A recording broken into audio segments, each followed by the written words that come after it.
The large view screen in Geneva's United Earth Space Command headquarters showed the approaching alien ship. Its sleek, silver hull reflected the sunlight as it moved into Earth orbit. Everyone in the command center stared in silence.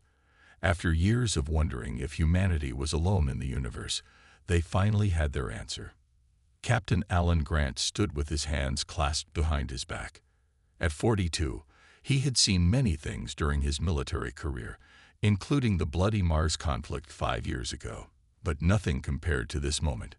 "Status report," he said to the young officer at the communication station. "They're maintaining orbit, sir, still broadcasting the same message on all frequencies." The message had arrived 3 days ago, simple and direct. "Greetings, people of Earth. We are representatives of the Galactic Confederation. We come in peace and wish to establish diplomatic relations." General Laura Phillips walked up beside Grant. "Well, Captain, ready to make history?"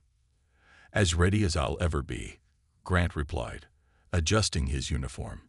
Just yesterday, he had been preparing for retirement. Now he was about to become humanity's first official liaison to an alien species. The elevator doors opened, and Lieutenant Olivia Martinez hurried into the command center. Her dark hair was pulled back in a tight bun, and she carried a tablet filled with last-minute research. "Sorry I'm late, Captain," she said, slightly out of breath. "I was reviewing everything we know about their language patterns." Martinez was 35, the best xenobiologist Earth had, though until now her work had been theoretical. Her specialty in first contact protocols had seemed like an academic exercise until 3 days ago. "Any insights?" Grant asked. "Their grasp of our languages is impressive. They seem to have studied us for some time before making contact," Martins replied. "But I'm more concerned about cultural misunderstandings than linguistic ones." General Phillips checked her watch. "The delegation lands in 30 minutes. Let's head to the reception area." As they walked through the hallways of the command center, they passed windows overlooking Lake Geneva. The normally busy city had become strangely quiet. Many people had stayed home, either from fear or to watch the historic events unfold on their screens. "What do we know about them?" Grant asked Martinez. "Not much. They call themselves the Arcturians. They claim to represent something called the Galactic Confederation, which apparently includes several dozen species. And we're supposed to believe they traveled light years just to say hello." Martinez shrugged. "They say they detected unusual energy signatures from our quantum drive tests last year. It put us on their radar." The reception area had been prepared according to the alien specifications: lower gravity, dimmer lights, and slightly higher oxygen levels. A red carpet led from the landing pad to the building entrance. "Remember," General Phillips said, "this isn't just about us. You represent all of humanity today." Grant nodded. The weight of responsibility pressed down on his shoulders. The alien shuttle appeared in the sky, a small craft separating from the larger ship in orbit. It descended smoothly, making almost no sound as it landed on the pad. For several moments, nothing happened. Then a door opened on the side of the craft, and a ramp extended to the ground. The first alien emerged. It stood nearly 7 feet tall with silvery blue skin that seemed to shimmer. Its 4 arms moved with graceful precision, and its large, faceted eyes took in the surroundings. Behind it came 4 others, slightly smaller but similarly elegant in their movements. "I am Ambassador Zoltar," the first alien said, its voice melodic and clear despite the unusual shape of its mouth. "We bring greetings from the Galactic Confederation." Grant stepped forward. "I am Captain Alan Grant of the United Earth Space Command. On behalf of all humanity, welcome to Earth." The alien bowed slightly. "We have much to discuss, Captain." As the delegation moved inside, Martins noticed the alien scanning the humans with small devices. "Medical precautions?" she asked politely. The alien medical officer, introduced as Dr. Xenvi, tilted its head. "Partially. We are also curious about your biology." "It is unusual," Something in the way the alien said unusual made Martinez uneasy, but she smiled and continued with the welcoming protocols. None of them knew that this simple observation would soon lead to a question that would change humanity's place in the galaxy forever. 3 days passed with meetings, tours, and careful exchanges of information. The aliens were polite but reserved, sharing only basic details about their civilization. They seemed most interested in human history and biology. Grant noticed the aliens often looked at each other when humans answered certain questions, especially about wars and human achievements under pressure. Something was bothering them. On the 4th day, the diplomatic teams gathered in the main conference room. The walls were lined with screens showing Earth's major cities. Ambassador Zoltar sat at the head of the table, flanked by Dr. Xenvi and 2 other Arcturians. "We appreciate your hospitality," Ambassador Zoltar began. "We have learned much about your species in these few days." General Phillips nodded. "We hope this is just the beginning of a long friendship between our peoples." Dr. Xenvi placed a small device on the table. It projected a 3-dimensional image of a human brain, rotating slowly in the air. "During our standard medical scans, we found something disturbing," Dr. Xenvi said. "Something we have never seen in any other sentient species." The room fell silent. Martins leaned forward, her training in xenobiology triggering alarm bells in her mind. "May I ask what concerns you?" she asked carefully. Dr. Xenvi manipulated the device, and the brain image zoomed in on certain neural pathways. They glowed red in the projection. "Why do humans possess a neurological kill switch?" the alien doctor asked bluntly. "It seems deliberately engineered." Grant looked at Martinez, confusion clear on his face. "A what?" "A kill switch," Dr. Xenvi repeated. "A neural pathway that allows you to override your natural survival instinct, to choose death when survival is possible." General Phillips frowned. "I'm not sure we understand what you mean." Ambassador Zoltar gestured to the image. "Every sentient species we have encountered evolved with self-preservation as their primary directive. It is the foundation of natural selection. Yet humans possess the ability to consciously choose actions that will result in their own death, even when alternatives exist." Martinez's eyes widened as she realized what they meant. "You're talking about self-sacrifice. Is that your term for it?" Dr. Xenvi asked. "This ability seems artificial. Was it engineered into your species by some earlier civilization?" The human delegation looked at each other in surprise. Grant almost laughed but caught himself. "No, it's a natural part of human psychology," he explained. "We've always had the capacity to put others before ourselves, sometimes at the cost of our own lives." The aliens didn't seem convinced. General Phillips pressed a button on her tablet, and a message was sent. "I've called for Dr. Samantha Wright to join us," she said. "She's our chief neurologist and can explain this better than we can." While they waited, the tension in the room grew. The aliens whispered among themselves in their own language. Dr. Wright arrived 15 minutes later. She was 39, with short blonde hair and quick, intelligent eyes. After the situation was explained to her, she studied the brain projection with interest. "This isn't a kill switch as you call it," she explained. "These neural pathways are related to our capacity for empathy and altruism. They allow us to value the lives of others, sometimes even above our own." "But why would evolution favor such a trait?" Dr. Xenvi asked. "It contradicts the basic principle of survival." Dr. Wright smiled. "Human survival has always depended on cooperation. Our early ancestors weren't the strongest or fastest animals, but they worked together. Sometimes, one person sacrificing themselves meant the whole group survived." The Arcturians exchanged troubled glances.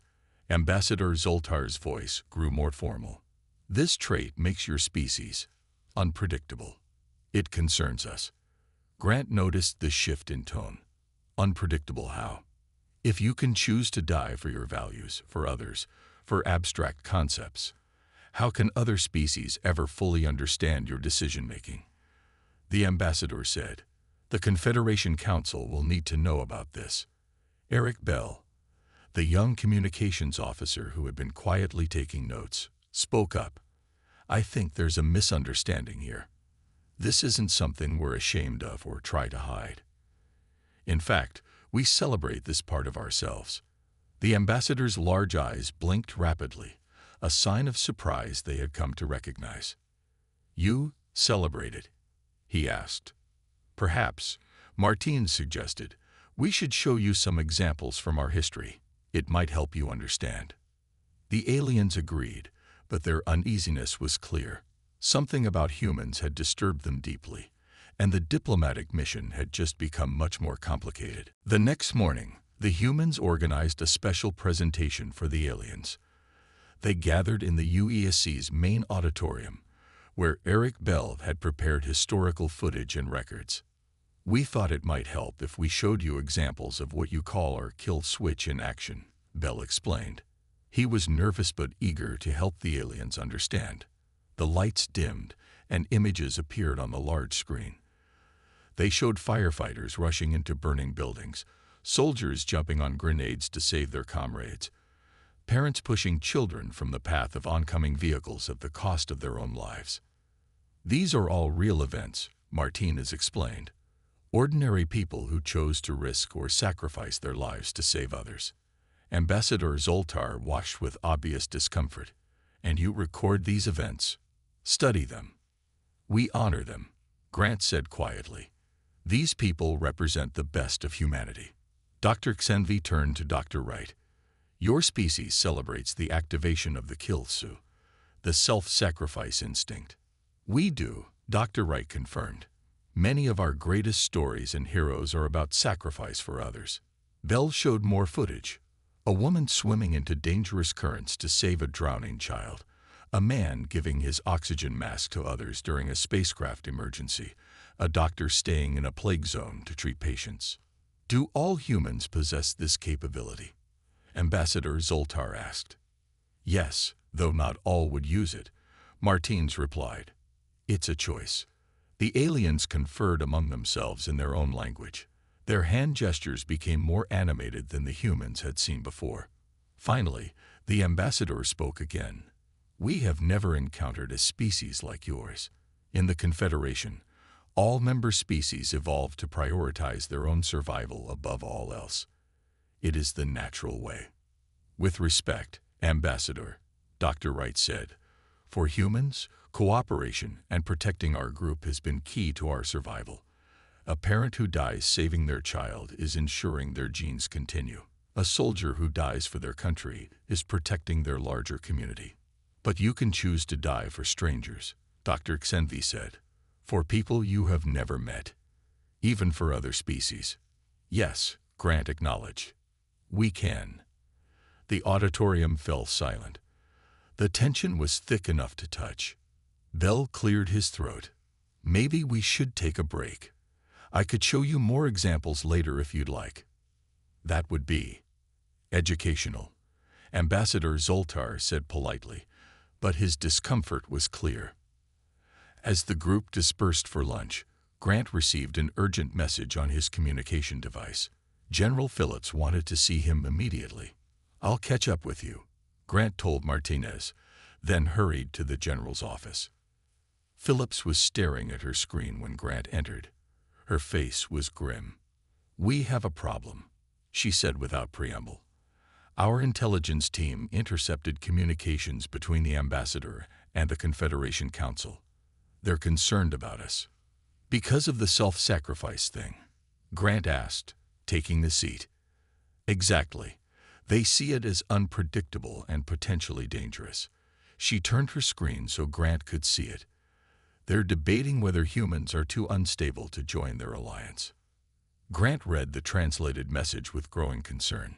"They think we might sacrifice ourselves in ways that could harm them, or that we might sacrifice them for our own ideals," Phillips said. "From their perspective, a species that can override its survival instinct is deeply disturbing. It breaks all their evolutionary understanding." Grant rubbed his temples. "So our greatest strength might keep us isolated from the galactic community." "It gets worse," Phillips continued. There's evidence that these transmissions were intercepted by a third party, a species called the Krell. The ambassador mentioned them briefly, a predatory group at the edge of Confederation space. Are they a threat? The ambassador didn't share details, but from what we gathered, yes. And now they know about us. Phillips looked directly at Grant. They know we have what the aliens call a kill switch, and they may see it as a weakness to exploit. Before Grant could respond, alarms began blaring throughout the building. Red emergency lights flashed in the hallway. What now? Phillips muttered, reaching for her communication device. A voice came over the facility-wide announcement system. All personnel to alert stations. Unidentified vessels have entered the Sol system. They are not responding to communications. This is not a drill. Grant and Phillips looked at each other, both thinking the same thing. The diplomatic mission had just become a potential first contact war. The command center buzzed with urgent activity. Screens showed 3 unknown ships moving through the outer solar system. They had somehow bypassed Earth's early warning systems. Status report, General Phillips demanded as she and Grant rushed in. 3 vessels, unknown design. A young officer replied. They're moving fast, headed toward Mars. No response to our hails. Ambassador Zoltar entered with Dr. Xenvi and Martinez close behind. The ambassador's normally silver-blue skin had paled to an ashy gray. Those are Krell warships, Zoltar said, his voice tight with fear. How did they get here so quickly? You know these ships? Phillips asked. The Krell are predators.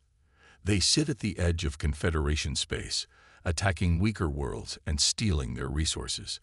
Zoltar moved closer to the main screen. They must have intercepted our communications about humans. Why would that interest them? Grant asked. Dr. Xenvi answered. The Krell look for weaknesses to exploit. Your unusual neural trait would fascinate them. A new voice cut through the room. We're receiving a transmission from the lid ship. Put it through, Phillips ordered. The main screen flickered, then showed a reptilian face with dark scales and yellow eyes with vertical pupils.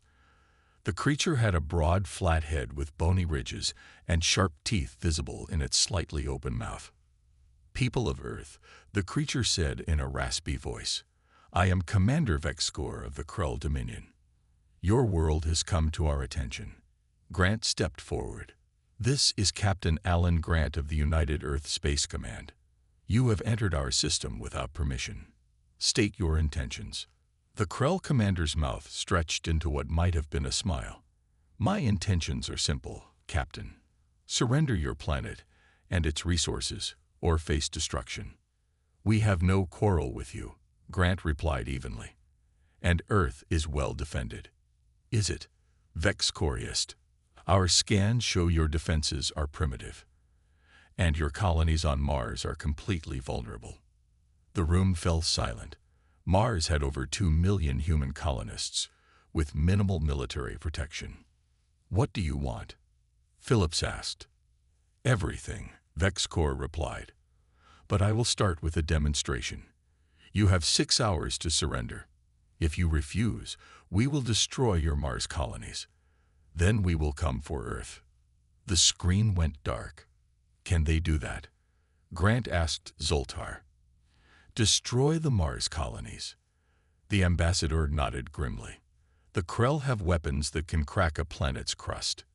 Your Mars settlements would be easy targets. Phillips turned to her officers. What military assets do we have in position?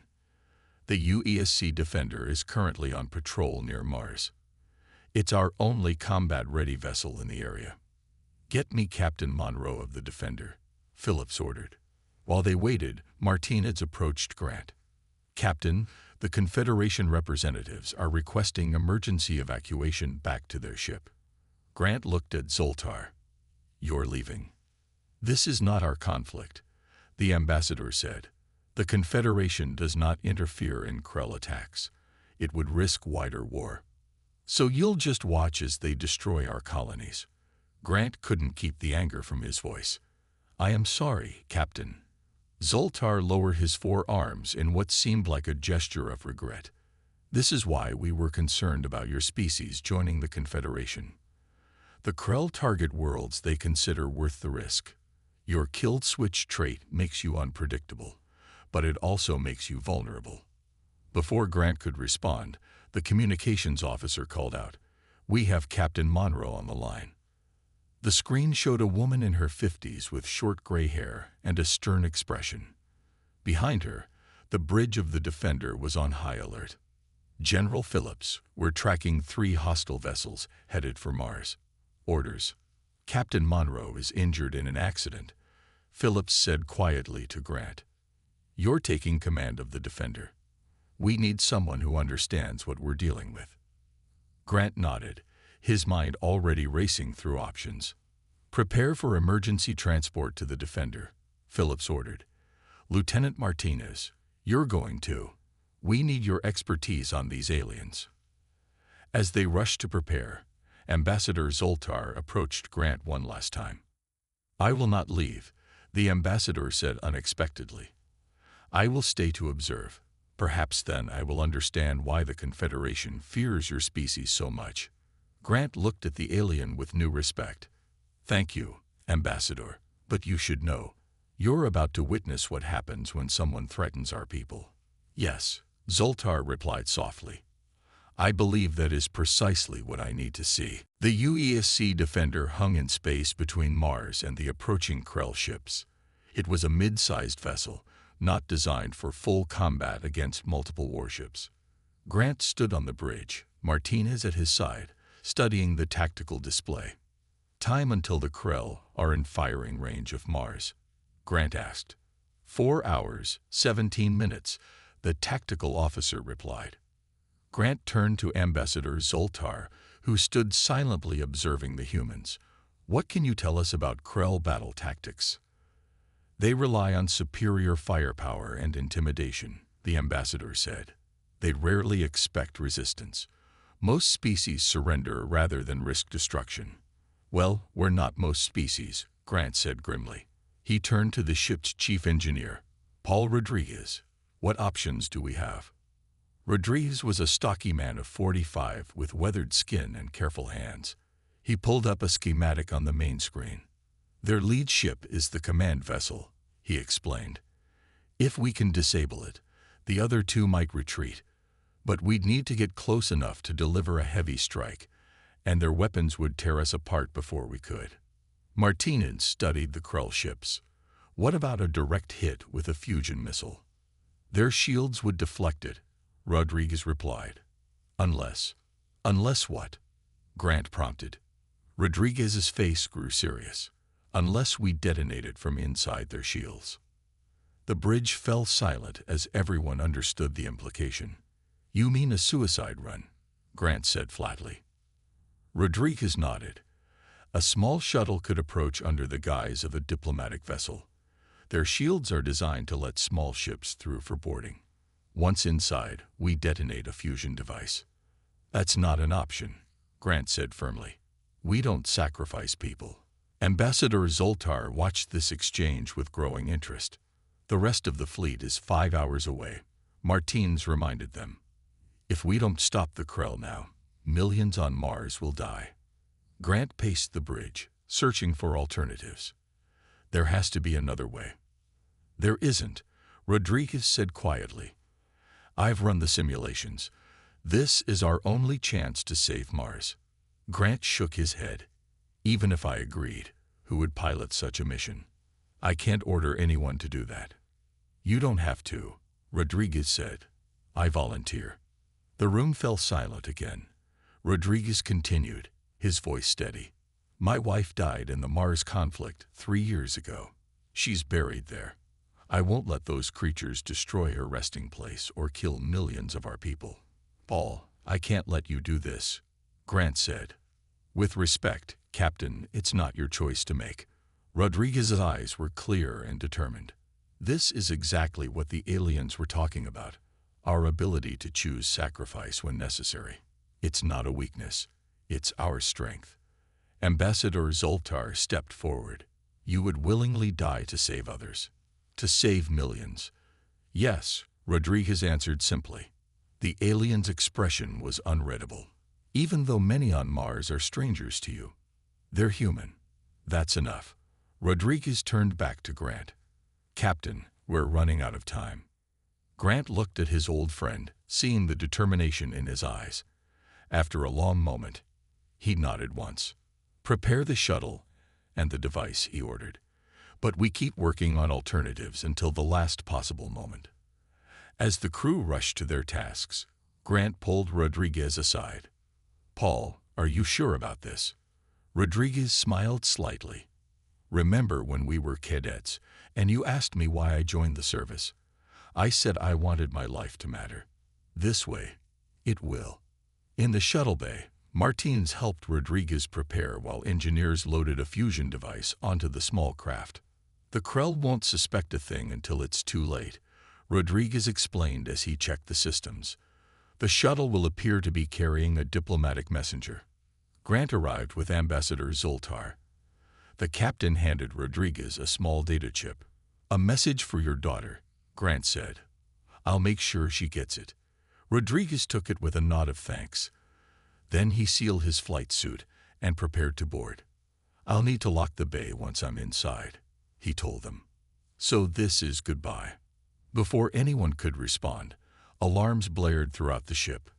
The Krell are hailing us, a voice announced over the comm. They're earlier than expected, Martinez said. Rodriguez looked at Grant. No more time for alternatives, Captain. Grant clasped his friend's hand one last time. Then Rodriguez entered the shuttle and sealed the door.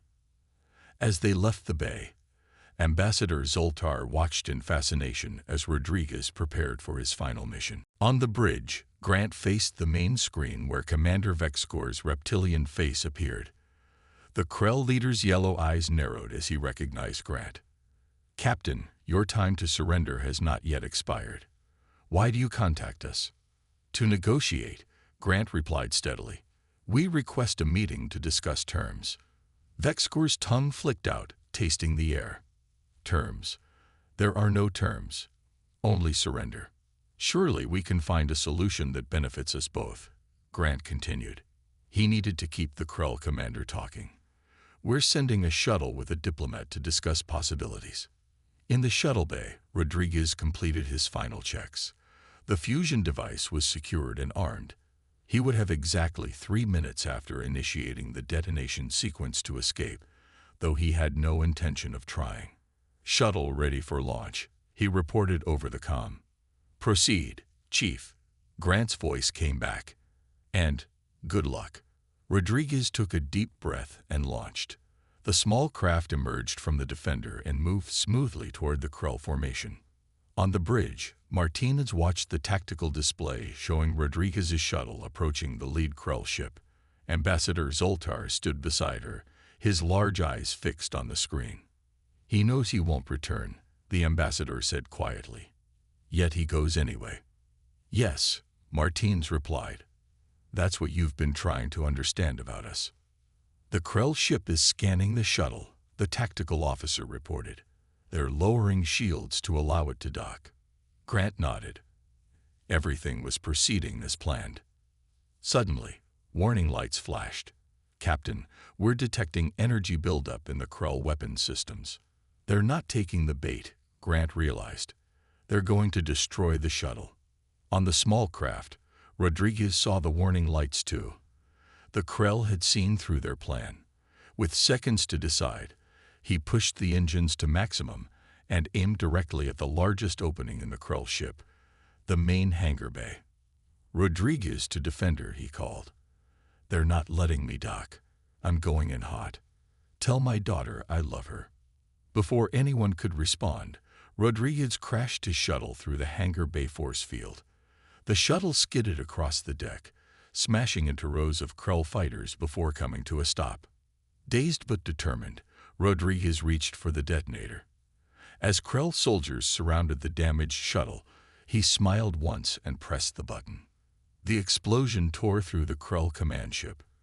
On the defender's bridge, everyone watched as a massive fireball erupted from within the enemy vessel.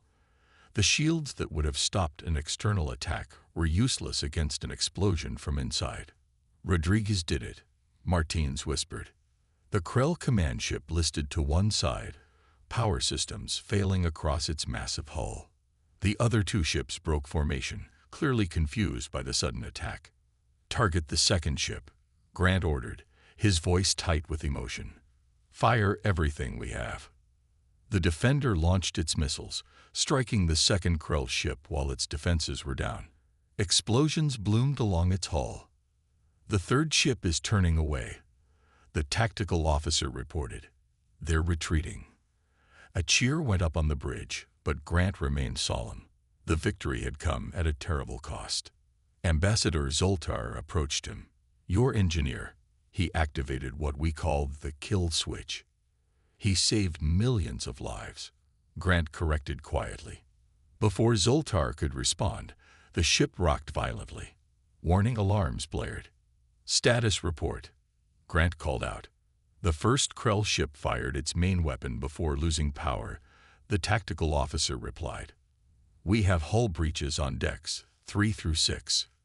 Reactor coolant system damage." Another officer turned from her console, face pale. "Captain, the reactor cooling system is failing. If we don't reset it manually, we'll have a meltdown in 15 minutes. Can we repair it remotely?" Grant asked. "No, sir. Someone has to go into the reactor chamber and manually reset the coolant rods." Her voice dropped. "But the radiation levels, anyone who goes in won't survive." Grant looked around the bridge. More humans would need to make the ultimate sacrifice today. "I'll do it," he said firmly. Martinez stepped forward. "Captain, we need you on the bridge." "That's an order, Lieutenant," Grant said. "You have command until I return." They both knew he wouldn't be returning. As Grant headed for the door, Ambassador Zoltar spoke. "Captain, I think I begin to understand now. What we called a kill switch, it's not about death at all, is it?"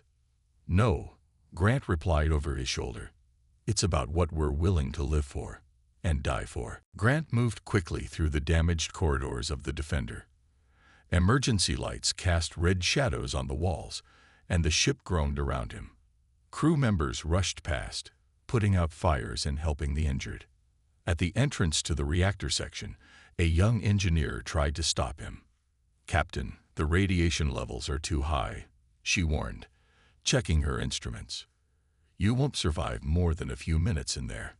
"A few minutes is all I need," Grant replied, taking the protective suit she offered. It wouldn't save him, but it might give him enough time to complete the task. As he prepared to enter, Martinez's voice came over his comm unit. "Captain, reinforcements have arrived. The UESC Phoenix and 3 other ships just entered the system." "Good," Grant said. "Keep the Krell busy until I finish this." He sealed his helmet and entered the reactor chamber.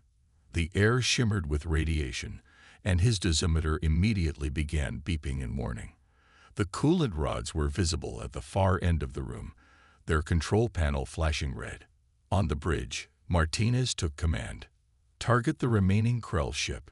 Coordinate with the Phoenix for a flanking maneuver." Ambassador Zoltar watched her work with fascination. "Another human would have to die to save your ship. If the reactor melts down, everyone dies." Martinez explained grimly. "The captain is giving us a chance." "First your engineer, now your captain," Zoltar said. "Is there no limit to what humans will sacrifice?" Before Martinez could answer, a new voice came over the communication system. "This is Admiral Chen of the Confederation Fleet. We have entered your system in response to an emergency beacon from Ambassador Zoltar." Martinez looked at the ambassador in surprise. "You called for help." "After seeing your engineer's sacrifice, I sent a priority distress call," Zoltar admitted. "The Confederation Council should witness what happens when humans are threatened." On the main screen, a fleet of sleek Confederation ships appeared, surrounding the remaining Krell vessel. In the reactor chamber, Grant reached the control panel. His hands shook from radiation exposure, and his vision was already blurring. He entered the reset sequence, watching as the coolant rods slowly lowered back into position. "Reactor stabilizing," he reported through gritted teeth. "Coolant flow resuming." "Captain, your radiation levels are critical," the ship's doctor called over the comm. "Get out of there now." Grant tried to move toward the exit, but his legs gave way. He collapsed to the floor, the radiation sickness already taking hold. "I'm not going to make it out," he managed to say. "Tell Martins. She has the ship." Two figures in heavy radiation suits burst into the chamber. They lifted Grant and dragged him toward the exit. "We've got you, Captain," one said, voice muffled by his helmet. Hours later, Grant woke in the medical bay. His body felt like it was on fire, and medical equipment surrounded his bed. Dr. Wright stood over him, checking his vital signs. "Am I dead?"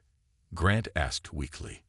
"Not yet," Dr. Wright replied, "though you certainly tried your best." "The radiation was fatal," she confirmed, "or would have been without Dr. Xenvi's help." The Arcturian doctor moved into Grant's field of vision.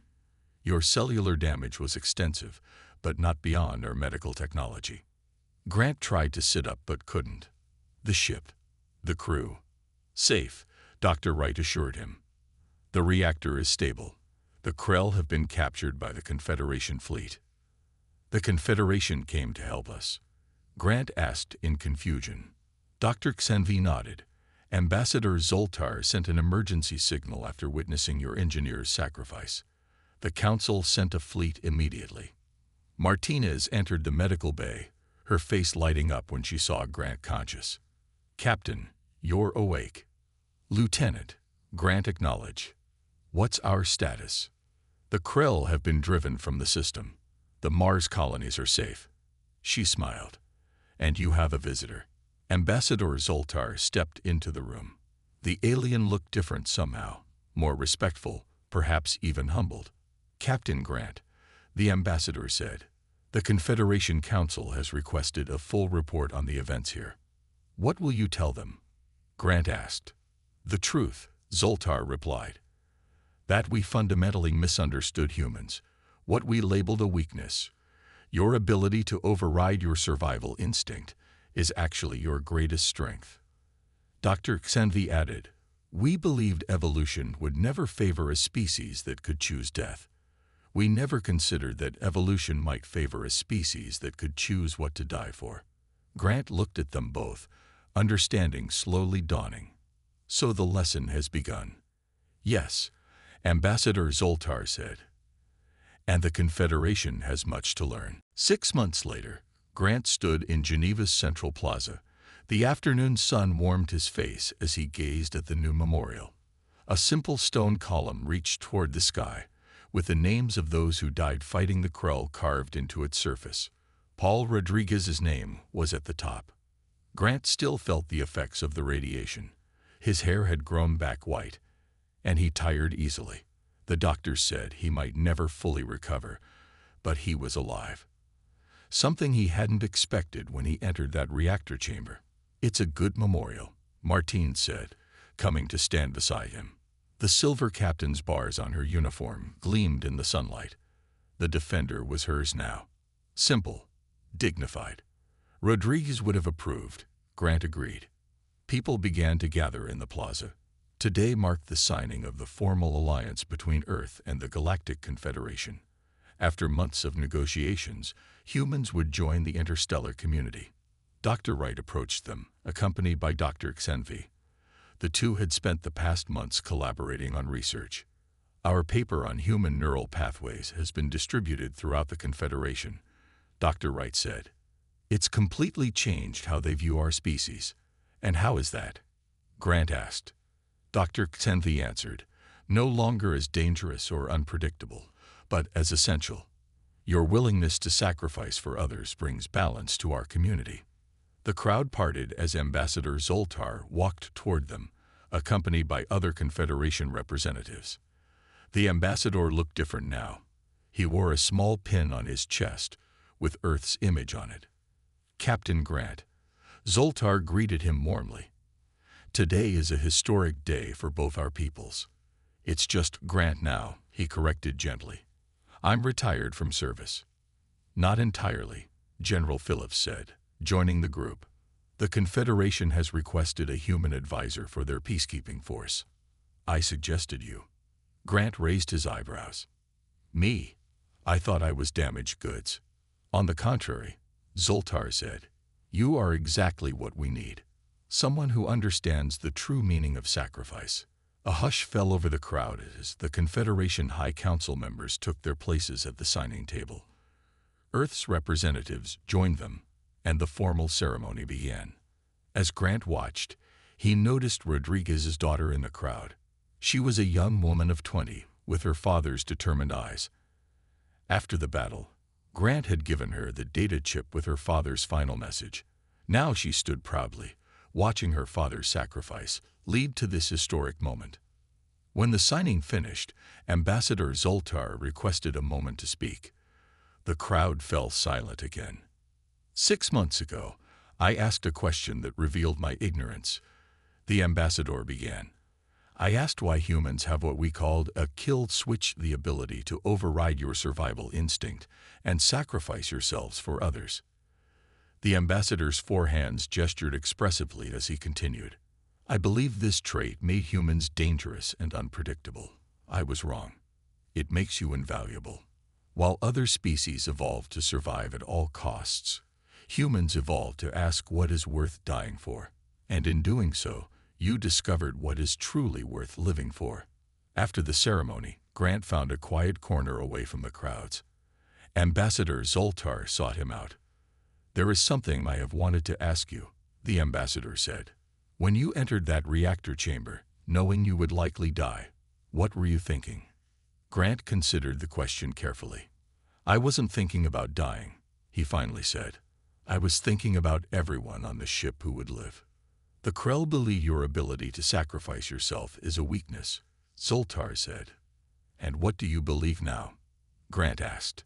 I believe it is why humans will thrive among the stars, Zoltar replied. Our scientists wonder if such a trait could be cultivated in other species. Grant shook his head. You can't engineer it.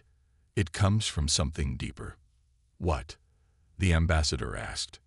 Understanding that sometimes the most human thing isn't to save your own life, Grant said, looking back at the memorial stone.